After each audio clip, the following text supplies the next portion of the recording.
Hello anime fans, तो कैसे हैं आप सब। वापस आ गया हूं मैं आपका अपना बैड एशियन साइक्स मांगा के चैप्टर 9 के हिंदी एक्सप्लेनेशन के साथ। इसके पिछले चैप्टर्स की लिंक आपको डिस्क्रिप्शन में मिल जाएगी, तो आप लोगों ने वहां से देख सकते हैं। अगर आपने वो एपिसोड देख लिए हैं तो चलिए बिना किसी देरी के शुरू करते इस वीडियो को। तो स्टोरी रिजल्ट वाले दिन से स्टार्ट होती है एंड कुछ स्टूडेंट्स भाग के आते हैं और चिल्ला के कहते हैं, सुनो गाँव वालों, रिजल्ट आ गया है। एंड ये सुन के बैकी आन्या से कहती है, ओ माय गॉड आन्या, क्या तुम्हें एक्साइटेड हो अपना रिजल्ट देखने के लिए। आन्या कहती है, मुझे रिजल्ट देखने की जरूरत ही नहीं है क्योंकि मुझे पहले ही से पता है मैं हाई स्कोर लाने वाली हूँ। एंड डेमियन के दोस्त उससे कहते हैं, चलो बॉस चल के रिजल्ट देखते हैं। लेकिन ये सुन के डेमियन कहता है, अरे चिल करो गाइस, जल्दी देखने से हमारा रिजल्ट थोड़ी ना बदल जाएगा। लेकिन ये बोलने के बाद ही वो लोग भाग के अपना रिजल्ट देखने के लिए चले जाते हैं। इसके बाद बैकी अपनी रैंक देखने लगती है, लेकिन इतने बड़े बोर्ड को देखकर आन्या कंफ्यूज हो जाती है कि उसकी रैंक किधर है। एंड अपनी रैंक देख के बैकी बहुत खुश होती है क्योंकि इस बार उसकी रैंक 38 होती है, जो कि पिछली बार से भी ज्यादा है। लेकिन आन्या बोर्ड को देख के कहती है, लेकिन इसमें मेरी रैंक तो है ही नहीं। ये सुन के डेमियन के दोस्त कहते हैं, ऊपर कहाँ देख रही हो, नीचे से देखो, शायद तुम्हें तुम्हारी रैंक मिल जाए। लेकिन इसके बाद आन्या को उसकी रैंक मिल जाती है और इस बार उसकी रैंक 168 होती है। और ये सुन के डेमियन बहुत हैरान होता है और बैकी कहती है, वाह आन्या, तुम्हारी रैंक तो काफी आगे बढ़ गई, लास्ट टाइम तो तुम्हारी रैंक 213 थी। और ये सुन के आन्या इतराती हुए कहती है, अभी तो तुमने कुछ देखा ही नहीं है बैकी, अभी तो आन्या का टाइम शुरू ही हुआ है। ये देख के डेमियन कहता है, बस भी करो, ये बस तुक्का है। ये सुन के आन्या कहती है, ये कोई तुक्का वक्का नहीं है, मैं तो क्लासिकल लैंग्वेज टॉप करने वाली हूँ। ये सुन के डेमियन कहता है, ये तो हो ही नहीं सकता। डेमियन के दोस्त भी कहते हैं, मुझे लगता है बॉस ये झूठ बोल रही है, चलो चल के सब्जेक्ट रैंकिंग देखते हैं। और इसके बाद वो लोग सब्जेक्ट रैंकिंग देखने लगते हैं, जिसमें डेमियन का दोस्त कहता है, बॉस आपने तो हिस्ट्री में टॉप किया है, अब तो आपका स्टेला पक्का है। एंड ये सुन के डेमियन बहुत खुश होता है, लेकिन वो नाटक करते हुए कहता है, आखिर एक डेस्कबैंड से तुम लोग एक्सपेक्ट भी क्या कर सकते हो। बैकी कहती है, कांग्रेट्स डेमियन, अब तो तुम्हें भी स्टेला मिलेगा। लेकिन जैसे ही बैकी अपनी रैंक देखती है तो उसे पता चलता है कि उसकी लैंग्वेज स्टडीज में रैंक 5th है। इसी पर डेमियन का पहला दोस्त कहता है, मेरा तो साइंस में 9th रैंक है। लेकिन डेमियन का दूसरा दोस्त कहता है, वाह बॉस, अब तो लैंग्वेज स्टडीज में टॉप 10 में भी नहीं है। ये सुन के डेमियन कहता है, इसमें भला खुश होने वाली क्या बात है। लेकिन तभी आन्या कहती है, तुम लोग क्लासिकल लैंग्वेज में एक नजर क्यों नहीं मारते, देख लो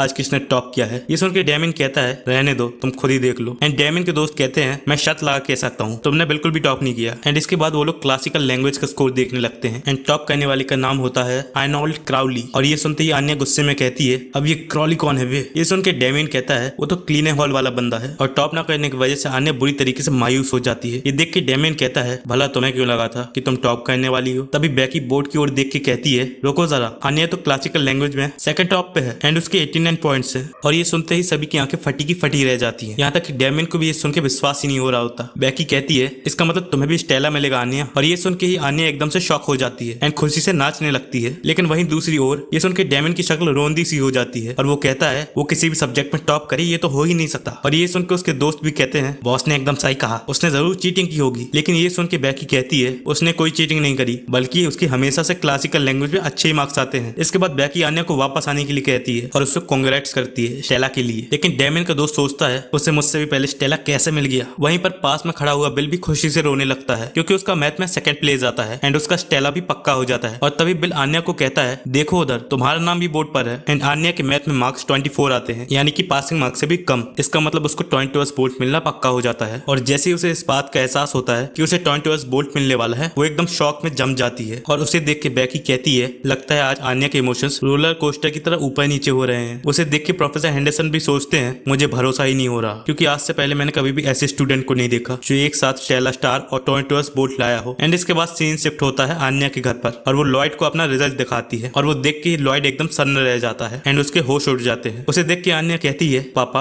आप इतना अजीब चेहरा क्यों बना रहे हो। ये सुन के लॉयड कहता है, पहले ये तो होना ही था, मुझे ये पहले से पता था। लेकिन लॉयड सोचता है, मैं इसके लिए डांटूंगा नहीं। और वो आन्या से कहता है, तुमने बहुत अच्छा काम किया आन्या। वो सोचता है, खाली पढ़ाई से इसका स्टेला लाना ही बहुत बड़ी बात है, मुझे इससे ये चीज एक्सपेक्ट ही नहीं थी। और ये सुनकर आन्या बहुत खुश होती है। इसके बाद ग्रैंडपा और ग्रैंडमा सेगमेंट दोनों ही उसे कांग्रेचुलेट करते हैं। पर ये सुनकर आन्या कहती है, मुझे तो स्टेला स्टार मिलना ही था क्योंकि मैंने इतनी मेहनत जो की थी। ग्रैंडपा सेगमेंट कहते हैं, अब तुम्हें तुम्हारी मेहनत का फल मिल चुका है, इसलिए तुम बहुत खुश हो। और ये चीज तुम्हारे लिए स्टेला स्टार से भी बड़ा खजाना है। एक दिन तुम इस चीज को भी सीखोगी कि हमेशा मेहनत का फल नहीं मिलता, लेकिन हमेशा सीखते रहना तुम्हारे लिए किसी खजाने से कम नहीं है। ये सुन के आन्या कहती है, खजाना, क्या आप मुझे अपनी प्रॉपर्टी देना चाहते हैं। ये सुन के ग्रैंडपा कहते हैं, बिल्कुल भी नहीं। इसके बाद अगले सीन में लॉयड आन्या को जल्दी सोने के लिए कहता है क्योंकि अगले ही दिन स्टेला स्टार अवार्ड सेरेमनी होती है। एंड सोने से पहले आन्या लॉयड को गुड नाइट कहती है। एंड लॉयड कहता है, रात में अपनी चद्दर को बार बार लात मत मारना, इसी वजह से तुम्हारी चद्दर सरक जाती है और तुम्हें ठंड लग जाती है। जैसे ही लॉयड जाने लगता है, वो आन्या से पूछता है, क्या जब तुम छोटी थी क्या तुम ऐसे माहौल में रहती थी जहाँ पर क्लासिकल लैंग्वेज ज्यादा बोली जाती हो। ये सुनकर आन्या कहती है, मुझे नहीं पता, मुझे इस बारे में कुछ याद भी नहीं है। और ये सुनकर लॉयड कहता है ठीक है कोई बात नहीं, उस बारे में अब भूल जाओ, अब तुम अच्छे से सो जाओ। इसके बाद हम अगले दिन का सीन देखते हैं जहाँ पर सभी टॉप स्टूडेंट्स को स्टेला स्टार मिल रहे होते हैं। एंड इसके बाद हेडमास्टर डेमियन डेजमंड को हिस्ट्री में हाईएस्ट स्कोर लाने के लिए स्टेला स्टार देते हैं। एंड आर्या को क्लासिकल लैंग्वेज में सेकंड हाईएस्ट स्कोर लाने के लिए स्टेला स्टार देते हैं। उन्हें देख के डेमियन के दोस्त कहते हैं वहां पर खड़ा होना कितना अच्छा लगता होगा। एंड बेकी कहती है अगर मैं बोलूं मुझे उनसे जलन नहीं हो रही है तो ये झूठ होगा। इसके बाद मिडिल स्कूल वालों की अवार्ड सेरेमनी चालू हो जाती है जिसमें डेमेट्रियस डेजमंड को सबसे ज्यादा स्टेला स्टार मिलते हैं। High scorer in math, second highest score in history, second highest score in biology, highest score in physics, second highest score in his primary foreign language, highest score in secondary foreign language. और ये सुनते ही सभी लोगों से हैरानी के साथ देख रहे होते हैं। इसके बाद अगले सीन में डेमियन अवार्ड सेरेमनी हॉल के बाहर खड़ा होता है। एंड उसके दोस्त कहते हैं बॉस आप हमारे साथ नहीं चलने वाले क्या? एंड डेमियन कहता है तुम लोग पहले चले जाओ, मैं बाद में आता हूँ। एंड आन्या भी वहीं पर खड़ी हुई उसे देख रही होती है। तभी बेकी कहती है चलो आन्या चलते हैं। एंड इसके बाद पहली बार हमें डेमेट्रियस का चेहरा दिखाया जाता है जो कि दिखने में काफी डरावना होता है। डेमियन उससे बात करने की कोशिश तो करता है लेकिन वो कुछ कह नहीं पाता। डेमेट्रियस उससे बोलता है तुम्हें कुछ कहना है क्या? डेमियन के दोस्त उससे देख के कहते हैं तो ये डेमियन का बड़ा भाई है इसलिए बॉस बाहर खड़े होकर उसका इंतजार कर रहे थे। और ये देख के आन्या भी हैरान होती है। तभी डेमियन का दूसरा दोस्त कहता है मैंने सुना है कि उन्हें इसी साल 6 स्टेला स्टार मिले हैं। ये सुन के बेकी कहती है क्या तुम मजाक कर रहे हो? एंड डेमियन का पहला दोस्त कहता है वो तो इंपेरियल स्कॉलर्स के भी बाप हैं। एंड डेमियन डेमेट्रियस को देख के उसे कांग्रेचुलेट करता है। डेमियन का दूसरा दोस्त कहता है वो केप में कितनी ज्यादा कूल लग रहे हैं। एंड डेमियन का पहला दोस्त कहता है मुझे तो यकीन नहीं हो रहा है कि उनके जैसा जीनियस हमारे पास से गुजर रहा है। एंड ये देख के बेकी भी कहती है मैं तो सोच भी नहीं सकती कि उसके दिमाग में चल क्या रहा होगा। और ये सुनकर आन्या एक अजीब सा चेहरा बनाती है और मुस्कुराते हुए कहती है अगर मैं बड़े लड़के का दिमाग पढ़ पाई तो शायद मैं जीनियस से सुपर जीनियस बन जाऊंगी। और जैसे ही आन्या उसका दिमाग पढ़ने की कोशिश करती है उसे कुछ भी सुनाई नहीं देता क्योंकि उस टाइम पे डेमेट्रियस कुछ सोच ही नहीं रहा होता है। एंड इस बात से आन्या बहुत ज्यादा शॉक हो जाती है। वो सोचती है ये क्या हुआ, मुझे कुछ सुनाई क्यों नहीं दे रहा कि मैं उससे कुछ ज्यादा ही दूर हूँ। और दूसरी तरफ डेमेट्रियस डेमियन से कहता है तो क्या बस इतना ही कहना था तुम्हें? एंड ये सुन के डेमियन थोड़ा सा घबरा जाता है लेकिन डेमेट्रियस कहता है मैंने सुना है तुमने एक सब्जेक्ट में टॉप किया है। और तभी आन्या को उसके दिमाग की बातें सुनाई देने लगती है जिसमें डेमेट्रियस सोच रहा होता है मुझे ये बिल्कुल भी समझ नहीं आता। डेमियन कहता है हाँ मुझे एक स्टेला स्टार मिला है, पता नहीं पापा इसके बारे में क्या कहेंगे। ये सुन के डेमेट्रियस कहता है मुझे कैसे पता होगा, मैं कौन सा उनसे रोज बातें करता हूँ। और ये बोल के वो वहां से जाने लगता है। वो अपने मन में सोचता है मुझे तो पापा भी कभी समझ में नहीं आए। जैसे ही डेमेट्रियस डेमियन के दोस्तों के पास से निकलता है उसके दोस्त एकदम तनकर खड़े हो जाते हैं और कहते हैं आपसे दोबारा मिलना सम्मान की बात है डेमेट्रियस सर, आप जरूर हमें भूल गए होंगे लेकिन हमें आप अच्छे से याद है, हम डेमियन के क्लासमेट्स हैं इवन एंड एमाइल। डेमेट्रियस उनकी तरफ देखता है और सोचता है मुझे तो लोग भी कभी समझ नहीं आए और वैसे भी उनकी परवाह भी कौन करता है, इस बारे में ज्यादा सोचना बस टाइम वेस्ट होगा। और इसके बाद वो वहां से चला जाता है। उसको देख के बेकी कहती है वो तो बहुत अजीब दिख रहा था। डेमियन के दोस्त भी कहते हैं वो हमेशा से थोड़ा सा डरावना लगता है। आन्या भी सोचती है डेमियन का पूरा परिवार ही बहुत अजीबो गरीब है। डेमियन सोचता है मुझे हमेशा से लगता था कि पापा और डेमेट्रियस बहुत ही ज्यादा क्लोज हैं, क्या मैं हमेशा से गलत था? मैंने सुना था कि वो खुद डेमेट्रियस को पढ़ाते थे, मुझे लगता था शायद उन्हें मेरे साथ वक्त बिताना पसंद नहीं है लेकिन अब मुझे लगता है वो आजकल ज्यादा ही बिजी है। इसके बाद डेमियन और सभी लोग क्लास में वापस जाने लगते हैं और आन्या भी वापस से घर आ जाती है। लॉयड उससे कहता है चलो अब बैग में से स्टेला निकालो, कहीं ऐसा ना हो कि तुम उसे खो दो। लेकिन आन्या डेमेट्रियस की नकल करने लगती है ताकि वो सुपर स्मार्ट लगे। वो एकदम हूबहू उसकी तरह चेहरा बनाने लगती है। उसे देख के लॉयड सोचता है अब इसे क्या हो गया। लॉयड कहता है अब ये मत कहना कि तुमने स्टेला स्टार घुमा दिया। ये सुनकर आन्या कहती है अब से मैं हमेशा ही ऐसे देखूंगी तब तक जब तक मैं सुपर जीनियस नहीं हो जाती। ये सुनकर लॉयड एकदम से हैरान होता है और सोचता है इसे हो क्या गया है। लॉयड कहता है लेकिन तुम्हें ये तो समझ आ रहा है ना कि अगर तुम ऐसे ही घूर के देखती रहोगी तो तुम्हारी आंखें दर्द करने लगेंगी। आन्या कहती है मुझे कुछ समझ नहीं आ रहा। उसे ऐसे देख के लॉयड फिर से सदमे में चला जाता है और नरेटर बताता है आन्या के इंपेरियल स्कॉलर बनने के लिए उसे 5 स्टार और चाहिए एंड उस स्कूल से निकलने के लिए भी 5 टॉइंटर्स बोल्ट और चाहिए। और इसी के साथ ही चैप्टर यहीं पर एंड हो जाता है। तो दोस्तों ये था स्पाई एक्स फैमिली के चैप्टर 9-3 का हिंदी एक्सप्लेनेशन। आप लोग को ये वीडियो कैसी लगी कमेंट में जरूर बताना। अगर आप लोगों को वीडियो पसंद आई तो वीडियो को लाइक करना, चैनल को सब्सक्राइब करना। तब तक के लिए आप लोगों से मिलता हूँ अगले वीडियो में।